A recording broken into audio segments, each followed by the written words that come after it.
সিলেটে তো অনেকদিন যাবতই আছি, কিন্তু সিলেট মৌলভীবাজারে আসার পরে সিলেটে অনেকগুলো রান্না আমি শিখেছি, খেয়েছি এবং সবচেয়ে আমার যে রান্নাগুলো ভালো লাগে সেই রান্নাগুলোই আমি আমার মতো রান্না করার চেষ্টা করি। আর সব রান্নার ভিতরে একটা রান্না হলো শুটকির শিরা, যেটা আমার কাছে খুবই ভালো লাগে। শুটকি মাছ তো আমার কাছে এমনিতেই ভালো লাগে। এই শুটকির শিরা রান্না করাটা আমি ইয়াসমিনের কাছ থেকে শিখেছি, তবে এটা একটু আমি অন্যরকম ভাবে রান্না করি, কারণ সিলেটিরা আমি দেখেছি মানে অনেকটা ঝোল দিয়ে রান্না করে। পাট শাক থেকে শুরু করে বিভিন্ন রকমের শাক, তারপরে কাঁঠালের বিচি আর অন্যান্য সবজি দিয়ে এই শুটকির শিরাটা রান্না করা হয়। তবে আমি আজকে যেভাবে রান্না করছি এভাবে কিন্তু রান্না করে না, একটু অন্যরকম ভাবে তারা রান্না করে। তবে আমি শিখেছি ওইভাবে, কিন্তু ইয়াসমিন এইভাবে রান্না করে, তো আমি সেভাবেই শেয়ার করলাম আপনাদের সাথে। বিশেষ করে যারা শীতল পছন্দ করেন তারা এই রেসিপিটি একটাবার হলো ট্রাই করে দেখবেন।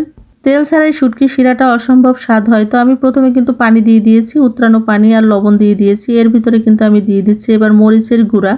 শুটকি শিরাতে একটু ঝাল হলে ভালো হয়, যেটা দেখেছি আর কি। তবে আপনি যেমন ঝাল পছন্দ করেন তেমনটাই দেবেন। আর দিয়েছি রসুন আর একটু সামান্য পেঁয়াজ বাটা। রসুনটা একটু বেশি করে দিতে হবে, যেহেতু শুটকি শিরাতে মানে তেল দিচ্ছি না, সেহেতু কিন্তু মশলার একটা কাঁচা গন্ধ থাকে। এই পানির ভিতরে কিন্তু এই মশলাটা দিয়ে, সবজিটা দিয়ে ভালো করে আমি কষিয়ে নেব, যে মশলার যে একটা কাঁচা গন্ধ থাকে সেটা কিন্তু আর একদমই থাকবে না। আর শীতলটাকে ভালো করে ধুয়ে তারপরে কিন্তু বেটে নিয়ে আমি দিয়েছি। অনেক সময় আমি সিদ্ধ মানে পানির ভিতরে সিদ্ধ করে কাঁটাটা ফেলে দিই, আবার পেটে দিলেও কিন্তু ভালো হয়। অনেক দুই ভাবেই কিন্তু দেয়। এখন আমি এর ভিতরে একে একে সব সবজিগুলো দিয়ে দিব আর কি। এর ভিতরে আমি কাঁঠালের বিচি কেটে রেখেছিলাম সেটা দিয়ে দিচ্ছি, আর এর ভিতরে আমি দিয়ে দেব বেগুন আর কচুরলতি, সেটাও আমি কেটে কুটে রেখেছি আর কি, বুনো কচুরলতি।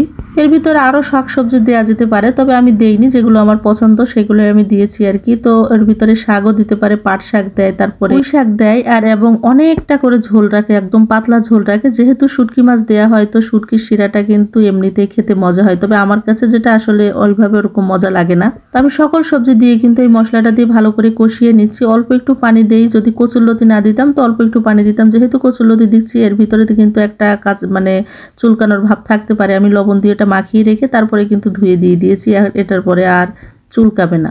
আর সবচেয়ে বড় কথা হলো এই শুটকি শিরা রান্না করতে গেলে কিন্তু কাঁচা মাছও লাগে, আবার শীতল শুটকিও লাগে। যে কোনো মাছ দেওয়া যেতে পারে। আজকে আমি শোল মাছ দিয়েছি। শোল মাছটা ছোট ছোট করে কেটে এটাকে একটু হালকা ভেজে নিয়েছি, নিয়ে তারপরে আমি এই যে এর ভিতরে দিয়ে দিয়েছি। আর এখন দিয়ে দিলাম হলো বোম্বাই মরিচ, মানে নাগা মরিচ।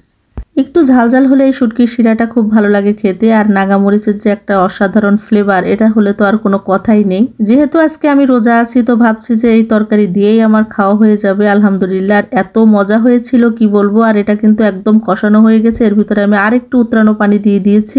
সিলেটে শুটকির শিরা, তবে এতটা ঝোল রাখবো না, আমি খুবই একটু মাখা মাখা ঝোল রাখবো। যতটা রাখলে হয় ঠিক ততটাই। ধনিয়া পাতা দিলেও দিতে পারেন, না দিলেও না দিতে পারেন। কথা হলো ধনিয়া পাতা দিলে শুটকির যে গন্ধটা সেটা কিন্তু লাগে না, এই জন্য আমি দিতে চাই না। তারপরে কয়েকটা দিয়ে দিলাম আর কি, খুবই অল্প করে। যে শুটকির শিরাটা কেমন হয়েছে, যারা বিশেষ করে শুটকি মাছ পছন্দ করেন, শীতল খান, তারা অবশ্যই একটা বার হলো তেল ছাড়া এভাবে শুটকি শিরা রান্না করে দেখবেন। যখন ভাতের সাথে খাবেন অবশ্যই একটু একটু লেবু নেবেন, তাহলে আপনি আর অন্য মাছ মাংসের কথা ভুলে যাবেন। সিলেটি অনেক রান্নার ভিতরে শুটকির শিরাটা আমার ভীষণ পছন্দ। ভিডিওটি কেমন হয়েছে অবশ্যই কমেন্টে জানাবেন। আর ভিডিওটির কোথাও কোনো অংশ ভালো লাগলে লাইক কমেন্ট শেয়ার করে আমার পেজের পাশে থাকবেন। আমার একটা ইউটিউব চ্যানেল আছে, চাইলে ভিজিট করে আসতে পারেন। রান্নাটা কিন্তু একদমই হয়ে গেছে, দেখতেই পাচ্ছেন। খুব বেশি ঝোল রাখিনি, একদম মাখা মাখা ঝোল রেখেছি, যেটা খেতে অসাধারণ হয়েছিল। তো আজকে এ পর্যন্তই। ভালো থাকবেন, সুস্থ থাকবেন সবাই। আল্লাহ হাফেজ, আসসালামু আলাইকুম সবাইকে।